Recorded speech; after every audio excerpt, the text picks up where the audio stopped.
Merhaba arkadaşlar, tekrar sizlerleyim. Umarım iyisinizdir, sağlıklısınızdır. Ben birkaç gündür öksürüyorum da aklıma böyle bir şey geldi. Benim kızım küçücük minicikken ona yapıyordum. O çok öksürüyordu çünkü ve onu hatırladım. Bebekken sık sık kullandığım bir şey. Alerjik astımı vardı çünkü.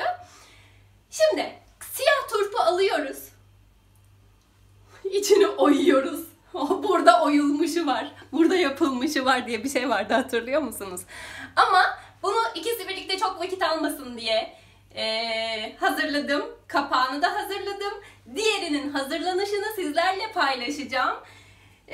Şifalı şeyler tüketmeye gayret gösterin ki ilaç tüketmeyin diyorum. Hep diyorum, biliyorsunuz. Ve şimdi diğerine geçiyoruz.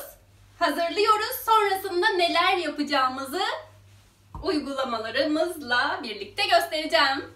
Hadi bunu da hazırlayalım birlikte o zaman. Şöyle kapak yapacak gibi güzel düz bir kesim yapıyoruz. Şöyle. Ve sonra içini şuradan hatta bir minik bıçakla şöyle işaret alacağım. Az önce de öyle yapmıştım. Daha rahat oldu. Şöyle dışına kaydırmadan güzelce bir çizgi çekiyorum. Bir şifa kanalı mı açsam acaba? Şifalı yiyecek ve içecekler gibi bir şey mi açsam? Farklı bir kanal mı açsam? Hatta ilk kesiğimi de böyle atayım.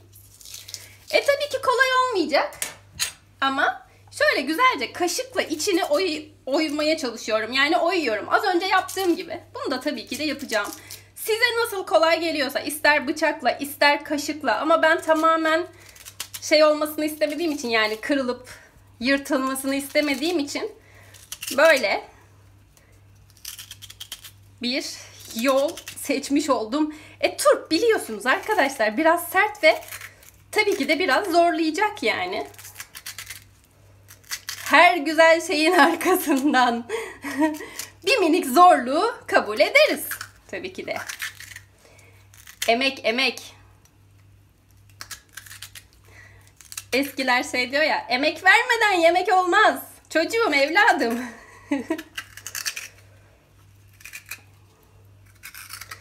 Evet, beni bayağı zorladı. Ama amacıma ulaşacağım. Tabii ki de ulaşacağım. Pes etmek yok. Şöyle kesik attığım yerden. Tam böyle nasıl olduğunu görebiliyor musunuz bilmiyorum ama çevirmeye çalışırken, hani onu çevirmeye çalışırken kaşığı çeviremiyorum, o yüzden zorlu bir savaş veriyorum burada. Dediğim gibi oyabildiğiniz kadar oyun. Bence kafidir. Şöyle. Şifalarca kara turp. Şimdi ne yapıyoruz? Gelin birlikte uygulamaya geçelim. Gelin. Burada benim yine her zamanki gibi olmazsa olmaz organik balım var. Balla içini dolduruyorum.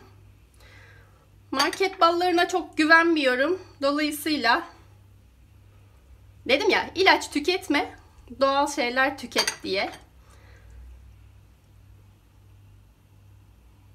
Böyle güzelce dolduruyorum. Sonra şöyle kapağını kapatıyorum. Bunu buraya alıyorum. Diğerine geçiyorum. Şöyle dik durabilecek şekilde koyarsanız muhteşem olur. Şöyle.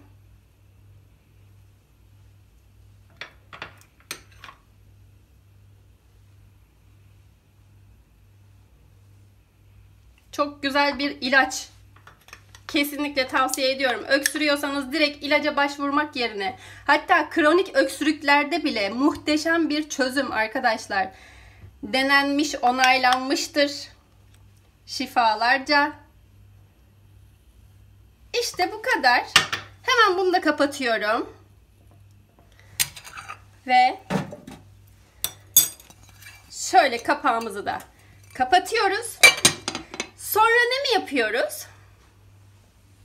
Buzdolabında bir gece beklettikten sonra bir çay kaşığı ya da bir tatlı kaşığı, balla aranızda bir problem var mı yok mu bilmiyorum ama ben bir tatlı kaşığı içiyorum. Her sabah aç karnına Sizlere de şiddetle tavsiye ediyorum.